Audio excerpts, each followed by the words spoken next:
All right. I don't think there's anybody who was born since 1996 who doesn't have a memory of where they were and what they were doing on the 11th of September 2001 when terrorists used United States airliners as bombs to attack some of our buildings in the United States. I was a lieutenant colonel serving at Strategic Command at Offutt Air Force Base in Nebraska at the time. And my job there, I was on the 4-star Admiral staff, and my job was to handle all the reservists that were on tap to help in the event of an emergency of the United States. So I worked for Admiral Mies, M-I-E-S. He was the 4-star admiral who was the commander of Strategic Command. Now, Strategic Command used to be called Strategic Air Command, or SAC.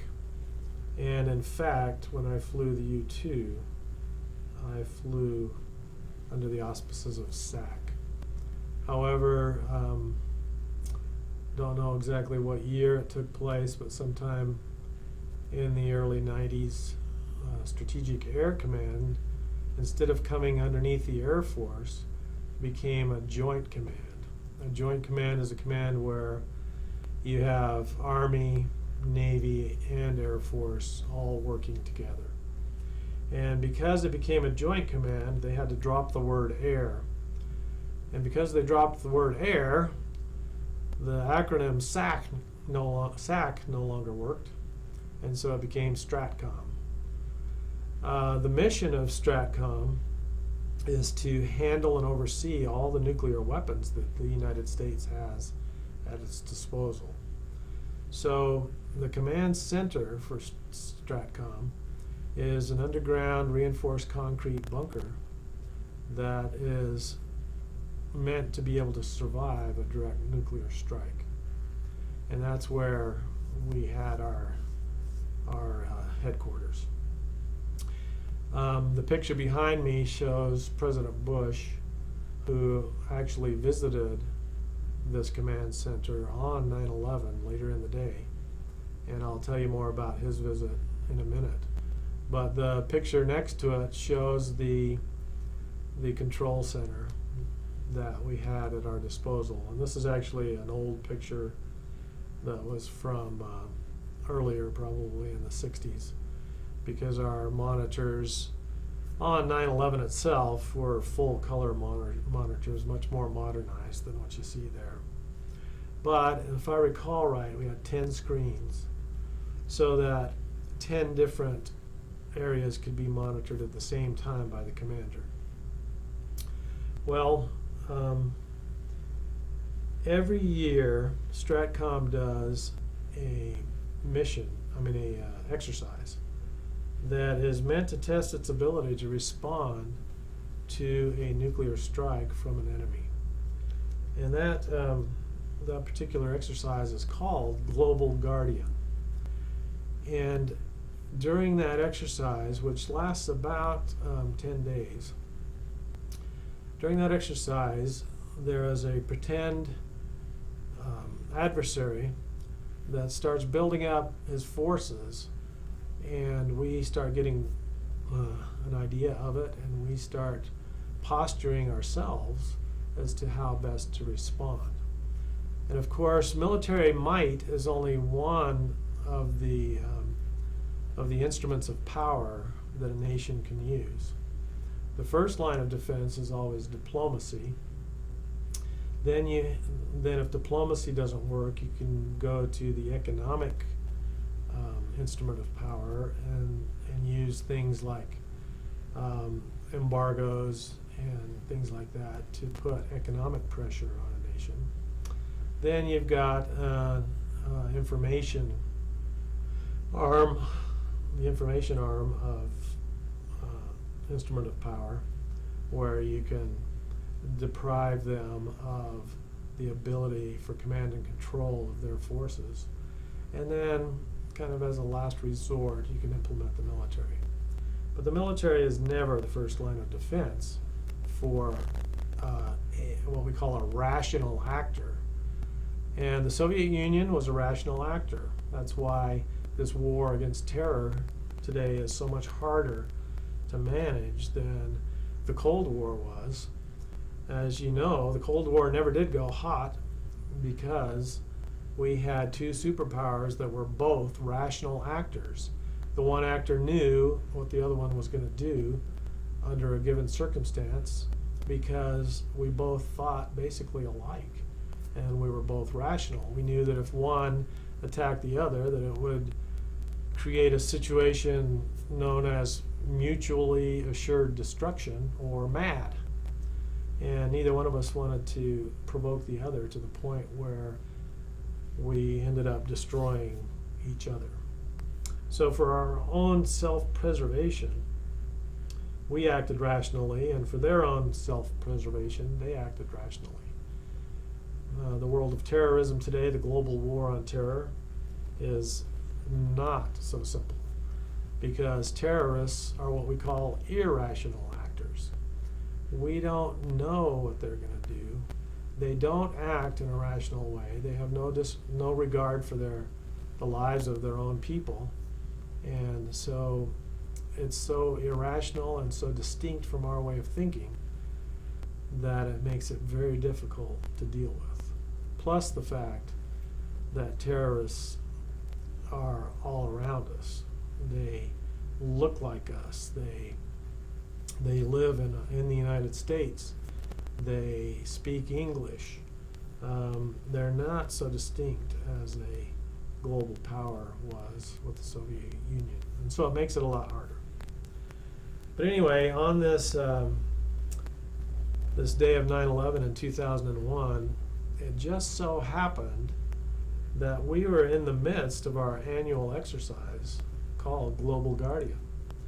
So 10 days prior to 9/11, we had begun this exercise, which we do every year, and we practice deploying our forces around the world in strategic places that need to be protected or acted on if things get iffy around the world.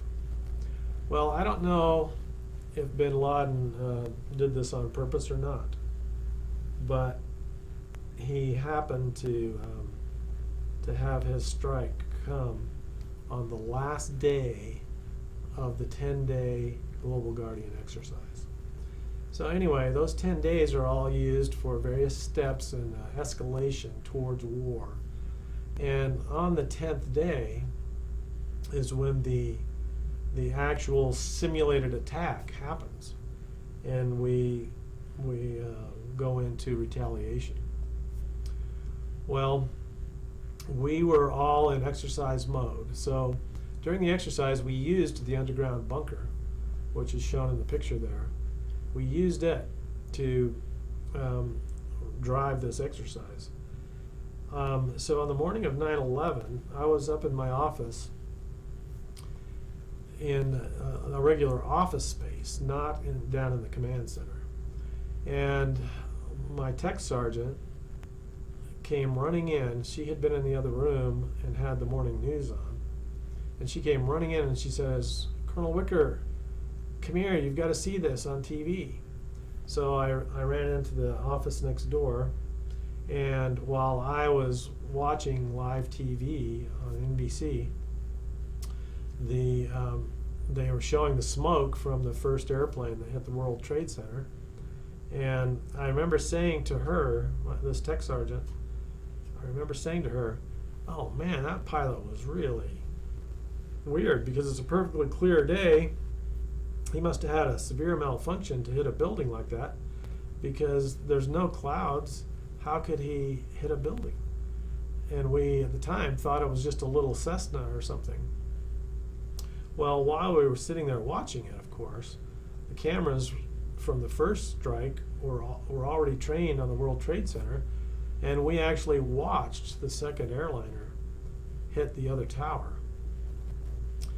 I was in shock, and I thought, good grief, this is no accident, this is a terrorist attack. And so I ran downstairs to the command center, the underground bunker, and sure enough, there were a few others down there by then that were monitoring this. And we had to change instantaneously from a exercise mode to a real world mode. And my function being to call up reservists in the case of emergency, that's what I had to get started doing immediately. And we started spitting out orders for reservists to come and help because we knew this was going to be a big deal.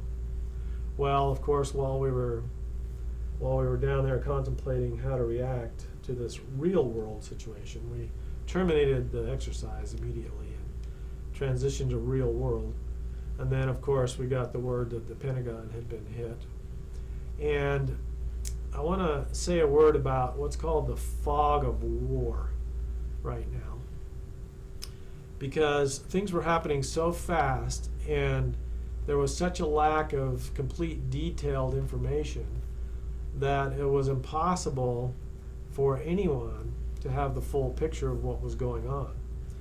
So because we were STRATCOM, Strategic Command, we had the ability to monitor lots of situations on this big board in front of us and keep the commander completely apprised of any new information that came in.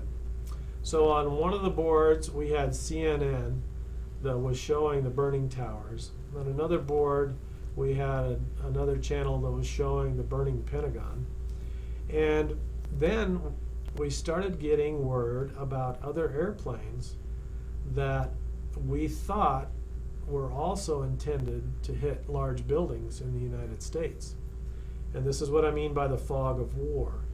There were some interesting circumstances that were just coincidental that led us to believe that there were up to 10 airplanes ready to hit buildings, besides the 3 that we already knew about. So, for instance, we had an airplane, a Korean airline, that was on its way from Seoul, South Korea, to Anchorage, Alaska. And on its way to Alaska, the pilot had a radio out situation. In other words, for some reason, his radios malfunctioned, and he was no longer able to communicate with air traffic control. Well, these other guys that had crashed into the World Trade Center and the Pentagon had not communicated with air traffic control on purpose. What was very interesting about this Korean airline situation was that on the airplane there are what are called transponder codes. And the emergency code for radio out is 7600. And if a pilot has a radio out malfunction, he just puts in that little code and it's transmitted to air traffic control, and that way the controller knows that, hey, I can't talk to you, but my plan is to do exactly what I filed for in my flight plan. So just expect that that's what I'm going to do. So he had filed to Anchorage, Alaska, and so he was trying to send the message that, hey, we're just going to do our regular plan here, even though we can't talk to you. Well, the pilot made a significant error, because instead of putting 7600 in the transponder code, he got confused and he put a different code in there. And this code meant that he was being hijacked. So now we have another big airplane that we cannot talk to that is transmitting a code that says he's being hijacked, and he's headed for a major city in the United States. So we were sure that he was going to be flying into a big building in Anchorage, crashing into a big building in Anchorage. So we had that going on, monitoring that situation, trying to get fighters scrambled to take care of that. We also had another airplane that was acting a little different on its way to Chicago. And so we thought that airplane had the target of crashing into the Sears Tower in Chicago. We had two other airplanes coming in off the Atlantic coast headed towards Miami area that were acting a little strange. But all these were just coincidental. They weren't actually part of the 9/11 plan. But this is what I refer to when I say the fog of war. There are so much information coming at you, and you have to be able to sift through that information and decide what information is accurate, what information needs to be acted upon now, what information is superfluous and doesn't need to be responded to, and it becomes very, very confusing. And this happens in every war. It's not unique to 9/11 by any means. That's why you get friendly fire kills where your own people shoot your own people. That's why many mistakes are made in war. We also had another smaller airplane that was flying right towards Crawford, Texas at a low level, and we thought that airplane was going to crash into President Bush's home, his personal home there in Crawford. Anyway, it turns out that none of those that I've mentioned here were actual part of the 9/11 attack. But you could see how in the fog of war it appeared that they might be, and it was confusing. So all this was going on. We didn't learn until much later exactly how 9/11 was propagated, but if you want to read a book that reads just like a novel, better than any novel I've ever read, but that was the true events of what happened, read the 9/11 Commission Report. It's free for download on the web, and just Google 9/11 Commission Report. It comes downloadable in a PDF file. The first several chapters are just incredible. How the terrorists planned this and executed it. You couldn't have made up a story like this. If you had written a novel like it, the reviews would have called it too far-fetched. It just was so amazing how they put it all together. But anyway, so we just we ended the Global Guardian exercise. We transitioned to real world, and we had to decide how to respond. And one of our main responses was to call up reservists to help us. There was quite a big buildup after 9/11 of military forces around the world, because we didn't know whether this was a one-time thing or whether it was going to be the first of many waves of attacks across the world. But as you recall from the news reports on that day, President Bush was actually at an elementary school in Florida reading to the students when his chief of staff, who was Andrew Scott Card, I believe was his name, came into the room, knelt down, or leaned over and whispered into President Bush's ear something of importance in the middle of his reading to those elementary kids. And you can see President Bush's eyes just open wide as Mr. Card told him the news. Well, President Bush finished reading for a few minutes and then quietly got up so as not to arouse panic. And his advisors all recommended to him that he get on Air Force One and fly to a more secure location. President Bush did not want to do that. He wanted to fly directly back to the White House so that he could take charge of the situation from there. But his advisors prevailed upon him and told him that he needed to go to somewhere more secure. So with his F-16 fighter escorts, the Air Force One took off out of Miami and flew to Barksdale Air Force Base, Louisiana that morning.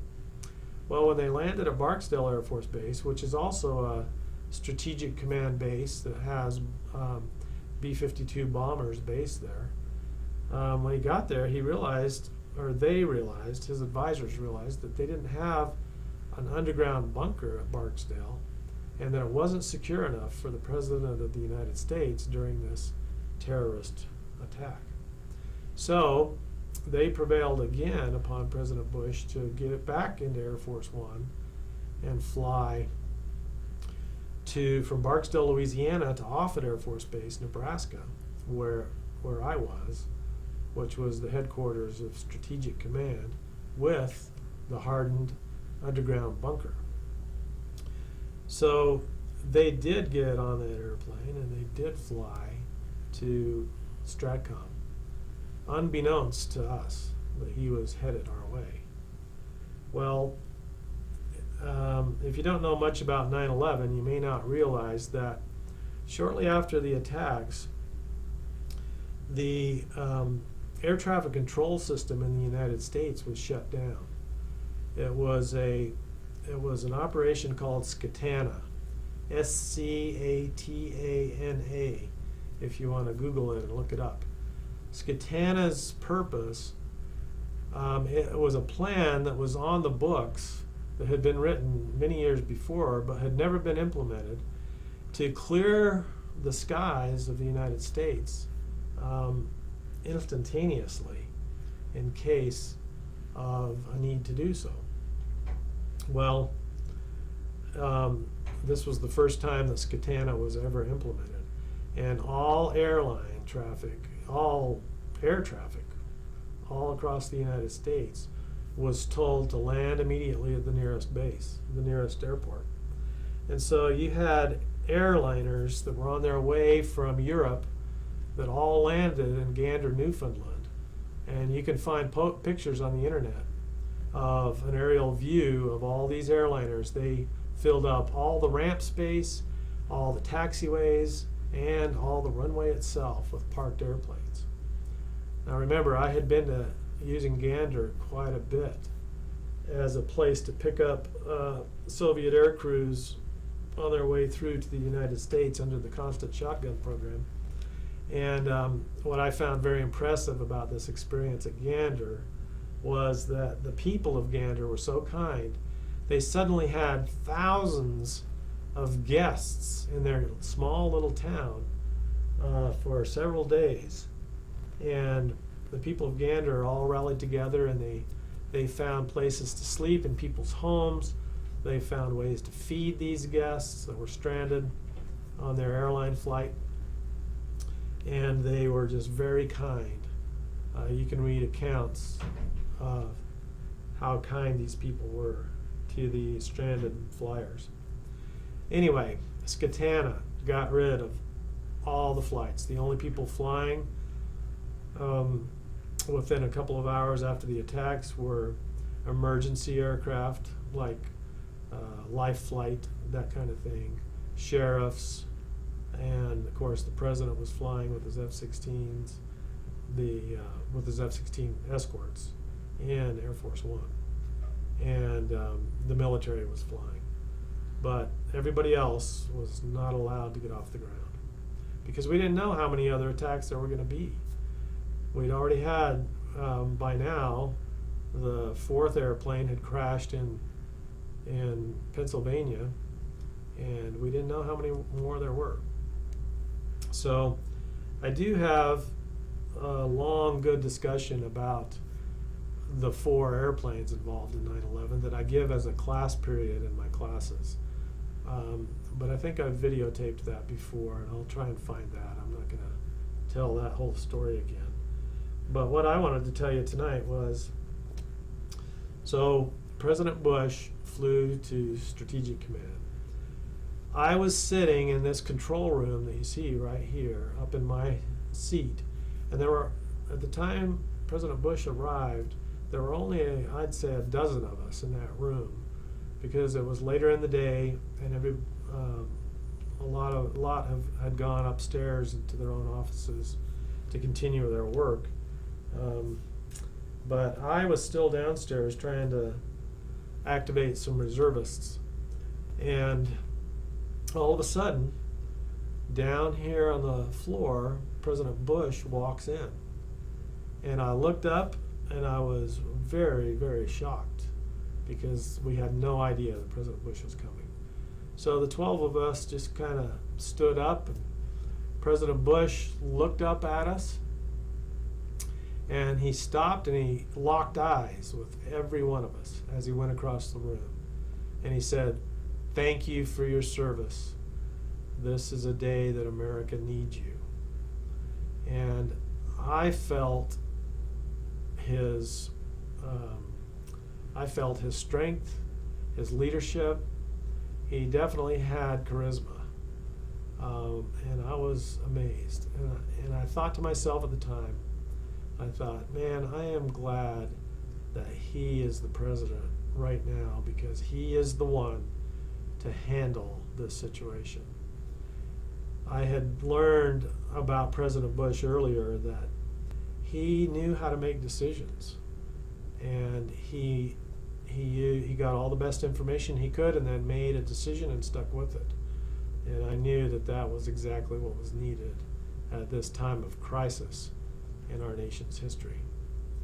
So that was the day I got to meet President Bush, and to this day, all the naysayers about President Bush as a weak president are just completely out to lunch. President Bush was a very strong president. He handled 9/11 in a very positive and important way, and I feel that had it been one of his successors, that there would have been a lot more problems than there were. Many people don't know that the implementation of the procedures that came after 9/11 to help secure the nation did stop a lot of further terrorist attacks. And I think those procedures, those policies were important for the time. There are some of them that have been altered since, and understandably so, and they needed to be altered. But for that time of crisis, they needed to be implemented, such as the Patriot Act.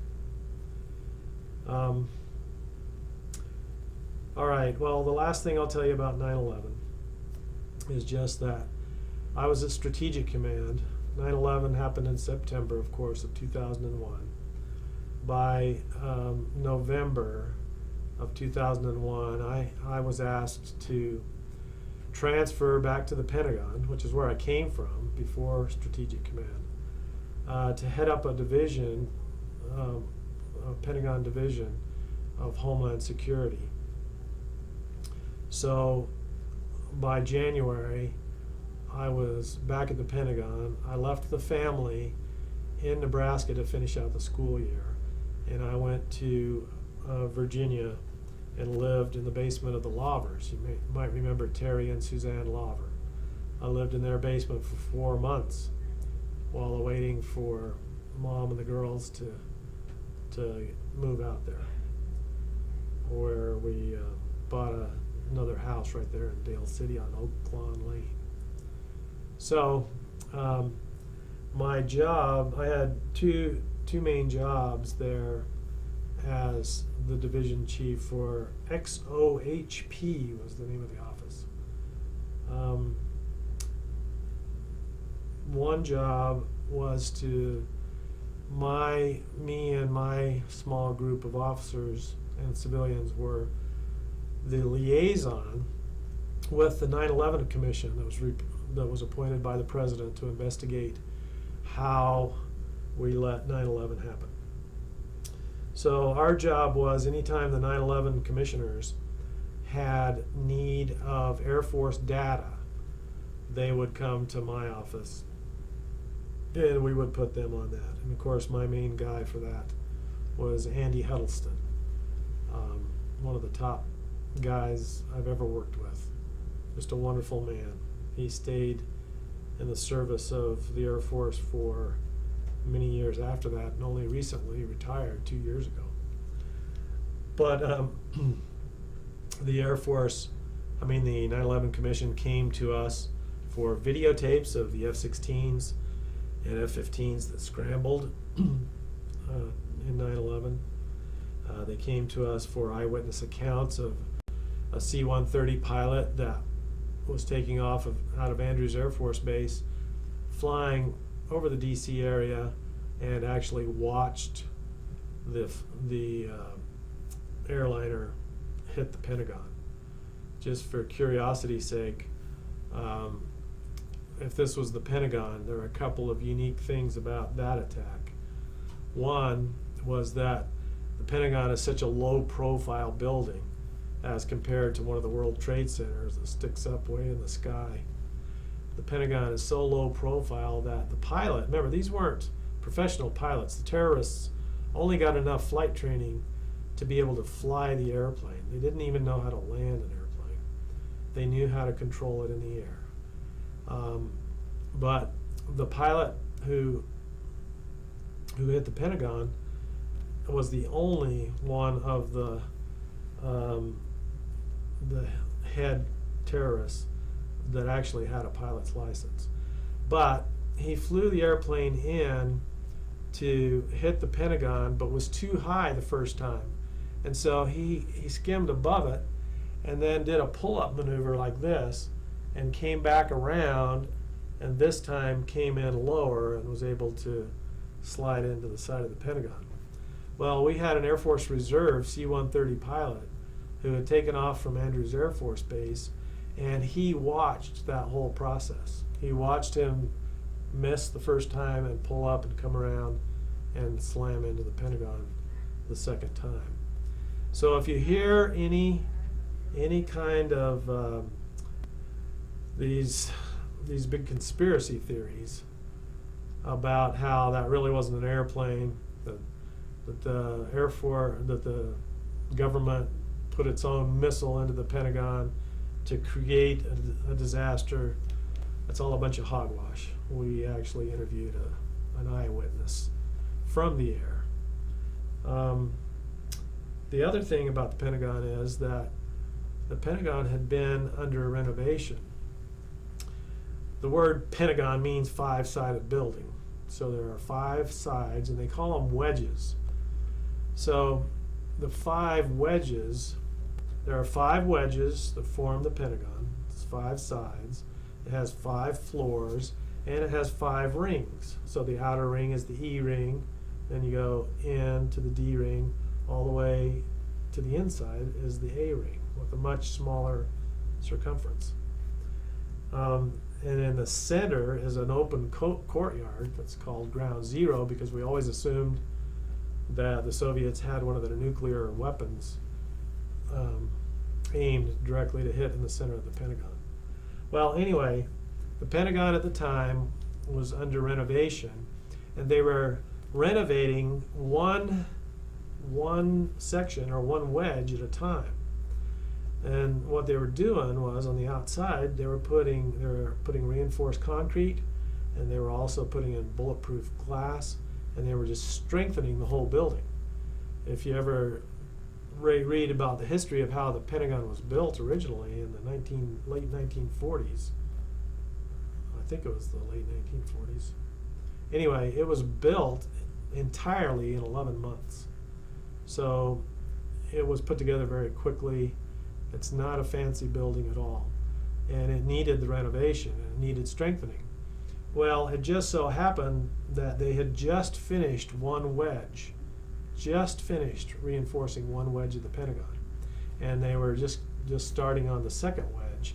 And they still had a long ways to go to get all the way around to the 5th wedge.